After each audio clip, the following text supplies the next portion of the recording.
O assédio moral não é um fenômeno incomum. Segundo o Ministério Público do Trabalho, 36% da população sofre com o problema. Legisladores e organismos internacionais de direitos humanos estão atentos a isso. Este é o assunto de hoje do quadro Direito em Pauta.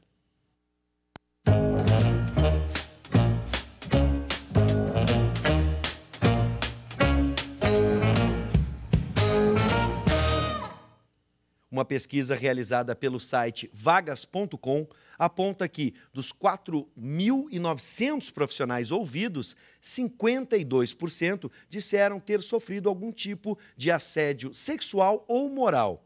Mesmo assim, apenas 12% das vítimas fizeram denúncia. Boa noite, professor Paulo Regis. Boa noite, Vives. Sempre uma alegria estarmos juntos aqui, tratando de um tema jurídico. Muito bem, e os nossos convidados de hoje? Sem dúvida. Hoje nós contamos com a presença do nosso colega, que é o professor Felipe Ferraz Merino, professor de Direito do Trabalho do campus aqui de Canoas. E, como sempre, o prestígio do professor Jorge Trindade, que nos ajuda a discutir e dar encaminhamentos, não só no campo jurídico, estritamente jurídico, mas também avaliando as questões que envolvem a psicologia. Sejam bem-vindos. Bom, vamos começar com o nosso convidado especial, professor Felipe Ferraz Merino.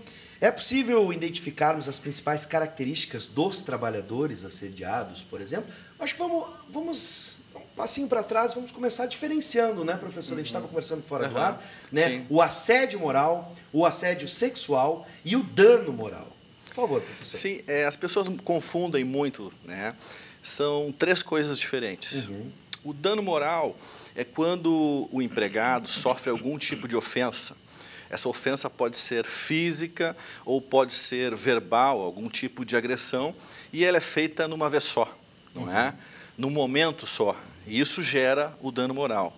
Diferentemente do assédio sexual e o assédio moral, que é uma coisa realmente feita ao longo do tempo. Não é? Aquela pessoa é vítima de vários atos ao longo do tempo que vão tornando aquele ambiente de trabalho difícil. Sim. Um dos motivos do assédio moral hoje, principalmente com relação a essa crise financeira que nós temos, é que se o empregado é demitido, o empregador tem que pagar 40% de FGTS, Sim. tem que indenizar o aviso prévio, não é? Então, o custo para o empregador demitir o empregado é maior, é melhor que ele peça demissão. Então, muitas vezes, os empregadores, nesse momento de crise, utilizam o assédio moral propositalmente para que o empregado não consiga mais ficar naquele ambiente de trabalho, se sinta mal e peça demissão. Sim. Pedindo demissão, vai sair mais barato para o empregador nesta concepção, não é? Então, mexe também essa questão do assédio moral com a questão econômica das empresas. Sim. E o assédio sexual já é diferente, ele tem um cunho sexual, uma intenção sexual. Então, muitas vezes, nas empresas, as pessoas têm aquele poder hierárquico de chefia, poder de dar uma promoção, poder de dar melhor condição de trabalho, né? E acaba assediando uma mulher, né? Geralmente, as mais jovens são mais vítimas, né? E homens também. Sim. Existem condenações de homens que sofreram assédio sexual no trabalho também, claro, né? Em função de favorecimento no trabalho. E assédio sexual, inclusive, é crime, não é? É uma conduta penalizada como crime, mas na área, vamos dizer, de indenização material, o empregado tem que buscar isso na Justiça do Trabalho, Sim, porque são dois processos diferentes. Uma coisa é o assediador responder na esfera criminal pelo crime de assédio sexual e, além disso, ele pode responder um processo trabalhista também, indenizando a pessoa, uma indenização material financeira por este constrangimento sofrido no ambiente de trabalho. Sim. Depois eu volto a outra questão, né, que a gente tinha uma outra questão. Depois eu volto, mas vamos com o professor Paulo Regis, por favor. Perfeitamente. Professor Merino, e a questão da legislação? O Brasil, existe dispositivos específicos sobre o assédio moral no trabalho e lhe peço ainda que faça uma brevíssima abordagem sobre a legislação de outros países, que nós chamamos de direito comparado. Eu primeiro agradeço muito a estar nesse espaço, né, que pode divulgar esse tipo de informação, porque isso eu acho que é uma coisa importante para todos os trabalhadores, né, do Brasil. O que acontece com a legislação? O Brasil, infelizmente, a legislação trabalhista não contempla o assédio moral, nem o dano moral e nem o assédio sexual. A nossa CLT não tem essa legislação. Ou seja, nós temos vários outros países que têm essa legislação, por exemplo, França, Espanha, Alemanha, Suíça, Suécia, Bolívia, vários outros países que têm isso na legislação trabalhista. O que acontece no Brasil? O juiz do trabalho utiliza, por analogia, o Código Civil, a questão de responsabilidade civil, para aplicar uma indenização num caso de assédio sexual, num caso de assédio moral ou de dano moral, diferente de outros países que têm uma legislação específica. Então, o que acontece? É muito difícil para o juiz trabalhista conseguir dar uma sentença, decidir de uma forma padronizada. Então, as sentenças, elas vêm vindo de uma forma muito diferenciada, os valores muito diferenciados, justamente porque não tem uma legislação específica, não é, sobre esse caso. Já na Alemanha, por exemplo, a legislação trabalhista, né, além de prever o assédio como algo que gera uma indenização para o empregado, ainda obriga as empresas a ter um plano de intervenção juntamente com os sindicatos quando há um caso de assédio. Sim. Na França, por exemplo, o que acontece? O empregado que sofre assédio, ele tem, pela legislação trabalhista, estabilidade no emprego, e aquela pessoa que é testemunha do assédio também tem estabilidade no emprego. Porque no Brasil, por exemplo, não existe isso. Se ele sofreu assédio, ele vai entrar com processo, vai ganhar uma indenização, mas vai perder o seu emprego. Sim, vai ser retalhado. Claro. Vai ser retalhado, claro. Não é? Agora, a gente começou começou a conversa, a primeira pergunta seria sobre as características do trabalhador assediado. Eu vou pedir ajuda também do professor Jorge Trindade, porque a gente trouxe números aqui, por exemplo, nessa pesquisa que a gente trouxe do site vagas.com, mais da metade já sofreram algum tipo de assédio. Apenas 12% fizeram a denúncia. E vamos tentar entender essas características do trabalhador assediado. Por que, por exemplo, no refeitório se comenta, olha, eu acho que aquilo que aconteceu contigo foi um assédio moral, eu fui assediado, mas isso não se transforma em um processo. Por que isso? É o medo da retaliação? Em primeiro lugar, eu acho, Bivis, que pegaste muito bem essa ideia. É o medo e o constrangimento que a pessoa passa, além daquilo que ela já vem sofrendo na relação de emprego, é o medo e o constrangimento de se expor. Mas não esqueçamos que isso é fundamental, porque o que está em jogo é a questão da dignidade da pessoa humana. E, por outro lado, é muito difícil a gente constatar, mas os sinais são evidentes.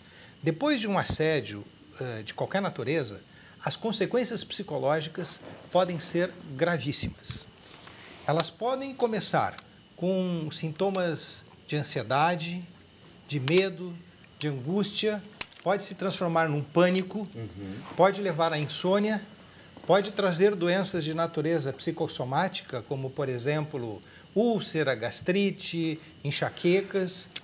Pior, pode conduzir, uma pessoa que vem sistematicamente sendo assediada, pode conduzir ao uso do álcool, a recorrer a drogas e, em casos muito extremos... Absenteísmo, né? Absenteísmo, pode gerar depressão e, em casos extremos, professor Paulo Regis. Sim. É muito importante que se diga, pode levar, inclusive, à tentativa de suicídio. Verdade. Então, esses motivos, essas consequências, justificam que a pessoa que está passando por isso vá reclamar por si, porque é aquilo que ela vem passando, vem sofrendo, mas também faça isso para que não aconteça com outras pessoas. Sem dúvida. E a ação de cobrança, como é que... A ação trabalhista, o trabalhador que sofre assédio no trabalho, assédio moral do trabalho, como é que ele encaminha isso? Ele tem que reunir alguns elementos probatórios. Eu tenho que ter uma testemunha, algum e-mail. Como é isso, professor? Como é que o trabalhador faz para comprovar, para ter sucesso numa ação? Ou até mesmo o uso de câmeras de vigilância hoje que temos. Todas as empresas são monitoradas internamente. Isso é um grande problema, Porque a maior parte dos processos, o empregado que quiser uma indenização tem que entrar na Justiça do Trabalho, tem que procurar um advogado e entrar com o processo. Essa é a única forma dele receber uma indenização. E o que acontece? A maior parte dos números dos processos de assédio moral são julgados improcedentes por falta de prova. Eu acredito, por falta de provas. Estou reiterando. Claro, exatamente. Uma média, eu acredito, não sei dizer especificamente, mas eu acredito que menos de 50% dos processos da Justiça do Trabalho nesse tema são julgados procedentes. O empregado precisa de uma prova, né? Geralmente a prova é testemunhal. Agora, o Tribunal Superior do Trabalho tem aceitado provas também por meios eletrônicos. Então, hoje, o Facebook, o WhatsApp, filmagens, gravações, e-mails, qualquer tipo também de ofensa por meio eletrônico, ela pode ser considerada como prova. É claro que para isso, por exemplo, você tem alguma ofensa, vamos dizer, no Facebook, você tem que ir até um cartório, né, e registrar, fazer o registro disso, para que ele fique válido como prova, né? O tabelião vai fazer o registro e vai ser válido como uma prova judicial. Mas essas provas também podem ser utilizadas na Justiça do Trabalho. Isso flexibiliza mais as provas. Agora tem que provar, não é? Tem que provar. Mas neste psicoterrorismo, professor Jorge Trindade, o laudo técnico gerado por um médico especializado ou um psicólogo não poderá vir aos autos para consolidar? Pode, e frequentemente vem, o professor Merino utiliza isso no seu trabalho, e é um trabalho que nós praticamente desenvolvemos. Pode comprovar através de uma avaliação ou de uma perícia psicológica ou psiquiátrica, ou se for de um caso físico também médica, para que o juiz já, ao receber a demanda, já tem ali as provas consolidadas do prejuízo, do dano psicológico ou psiquiátrico sofrido. Isso ajuda muito, porque dá, digamos assim, uma espécie de corrimão para o magistrado, que ele sabe mais ou menos quais são as consequências daquele problema. Mas também queria acrescentar, se me permite, o professor Merino, que essa questão do assédio, ela não vem, professor Merino, e me corrija se eu estiver errado, apenas de alguém que tem um cargo superior em relação ao inferior. Ela pode ocorrer na mesma hierarquia, digamos assim, entre pessoas que estão no mesmo cargo ou função e podem, inclusive, se não estou equivocado, pode vir, inclusive, de quem ocupa uma função menor em relação a um superior. Sim, com certeza. Ou não. Sim, com certeza. O assédio moral pode ocorrer também do empregado para o empregador, né? Por exemplo, vamos dizer que um gerente novo que entra no trabalho é rejeitado pelo grupo de empregados que começam a fazer sabotagem ao seu trabalho para que ele fique prejudicado profissionalmente com o dono da empresa. Sim. Então, isso também seria um assédio, trabalho, né, dos empregados com o empregador e dos colegas também. Muitas vezes pode ser da alta direção de uma empresa, porque ela está, a política que a empresa adota é de elevada competitividade. Como, por exemplo, o que acontece não raro no sistema de bancos, onde se estabelecem metas tão exageradas que os funcionários humanamente não conseguem atingir. E entram em tristeza, depressão, frustração. Sim. Vamos fazer o seguinte, eu não tinha solicitado, mas como a gente tem telespectadores muito fiéis, né, que já tem no seu celular, que bom, a gente fica muito feliz em saber que você nos acompanha, e já tem no seu celular o WhatsApp, pode participar com opinião, questões e depoimentos. Nesse caso, especificamente, nós vamos preservar a sua identidade. Então, você pode participar pelo 99588-2374, 99588-2374, está aqui embaixo na tela, adiciona no celular, na agenda e utiliza o WhatsApp. A gente tem um depoimento anônimo, tá? É o seguinte, ó, boa noite, sofri assédio moral e perseguição em meu serviço, mas como estava em contrato, não fiz nada e em meu local de trabalho não podia usar o telefone celular, ou seja, ela não conseguia registrar ou testemunhar isso em áudio ou vídeo. É uma técnica de uma pessoa que trabalha na enfermagem, técnica de enfermagem. Sim. Ou técnico de enfermagem. Sim. No ambiente de trabalho, o empregador tem o poder de direção. Então, ele pode colocar câmeras, ele pode ouvir as gravações telefônicas, porque o ambiente de trabalho é um ambiente para trabalhar. não é para coisas pessoais. Então, o empregador tem esse poder. Da mesma forma que o empregador tem esse poder, o empregado pode gravar não terceiros, colegas, mas a sua conversa com os outros, com o seu chefe. Não existe vedação para que ele também faça essa gravação dentro da Justiça do Trabalho. Não estou falando da Justiça Criminal, vamos dizer assim, claro, né? Mas dentro da Justiça do Trabalho, o que eu tenho como sugestão para clientes que eu atendo no meu escritório, quando estão sofrendo algum tipo de assédio, e principalmente assédio sexual, que esse assédio sexual geralmente ele é feito a portas fechadas. Hoje nós temos equipamentos como canetas, relógios, chaveiros que fazem filmagens e gravação. Sim. Então, se, por exemplo, no ambiente de trabalho dela não pode usar o celular, ok, ela não vai usar o celular, mas nada impede dela ter algum tipo de acessório desses e gravar a conversa dela com o chefe dela ou com o colega, para que ela tenha uma comprovação e, posteriormente, venha pleitear isso na Justiça do Trabalho com indenização. Bom, eu tenho uma questão, professor, tem uma questão que eu acho importante, que é a última questão, eu vou deixar para o professor Paulo Regis, que são 3 situações diferentes, tá? A primeira seria a seguinte, o valor, o professor Jorge Trindade disse que o atentado à dignidade de uma pessoa é muito difícil da gente mensurar, né? Qual a forma de se indenizar essa pessoa, qual o valor dessa indenização. Mas a gente tem alguns exemplos, para a gente ter uma ideia, e inclui uma outra questão aqui. No caso de não ser provado o assédio sexual ou assédio moral, como fica a situação daquele que é empregador e pode, de alguma forma, ter a sua dignidade atingida, no caso, por exemplo, de um assédio sexual, onde ele vá, na sua família, se sentir, né, exposto, exatamente, né? Por exemplo, com a sua esposa, no caso, né? Nós temos 2 questões. Primeiro, com relação à indenização, que, conforme o Dr. Jorge falou, o assédio moral, ele pode, inclusive, gerar uma doença profissional e ser caracterizado acidente de trabalho. Sim. E aí nós temos um assédio sexual ou um assédio moral grave, em que a pessoa fica, inclusive, afastada, recebendo benefício previdenciário. E nós temos assédios que abalam psicologicamente o empregado, mas não chegam a causar um afastamento e um acidente de trabalho, vamos dizer. Sim. Mas, por outro lado, se me permite bem rapidinho, há outros tipos de assédio que causam um dano tão irreversível que altera o próprio projeto de vida daquela pessoa. Verdade. Sim. Verdade. Com Troca certeza. de profissão, por exemplo. Não consegue mais trabalhar naquilo, não consegue mais chegar perto daquele trabalho, daquela empresa. Sim. Eu tive casos já de clientes que ficaram internados em clínicas psiquiátricas durante um bom tempo e ficaram afastados em tratamento durante 2, 3 anos para poder conseguir superar aquilo. Agora, com relação às indenizações, elas são muito variáveis, depende do grau do assédio, né?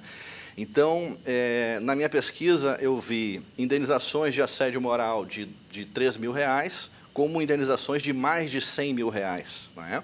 Então, na verdade, depende da gravidade e do elemento de provas. Tinha uma outra pergunta? Eu a não pergunta lembro. seria, se isso não for provado, não for caracterizado, como é que fica a situação daquele que foi acusado? Daquele que foi acusado. O que acontece? Nós temos esse tipo de processo mais delicado, no qual o advogado do reclamante pode requerer o segredo de justiça. Ou seja, esse processo vai correr em segredo de justiça, ninguém vai saber o que tem ali dentro, nem outros advogados. Somente os advogados titulares que vão ter acesso ao processo.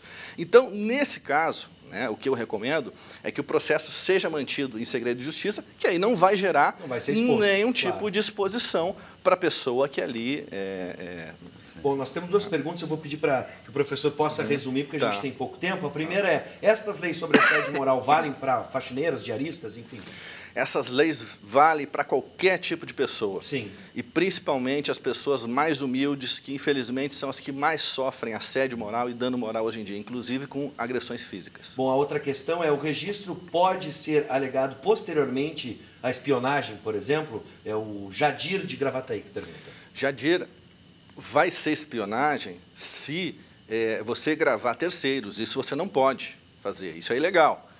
Agora, se ele está gravando uma conversa dele mesmo dentro de um ambiente de trabalho que o empregador também tem esse poder de gravar, e é claro, ele não pode expor absolutamente ninguém. Vamos dizer que ele está trabalhando num hospital, ele não pode filmar pacientes que estão ali, não é? Sim, então tem um Miriam, limite nisso. Nós temos e acho que o tempo está se esgotando, pouquíssimo né? tempo, essa é uma Então, questão nós gostaríamos de formular a seguinte questão, e lhe peço a delicadeza, lhe peço desculpas já, mas Sim.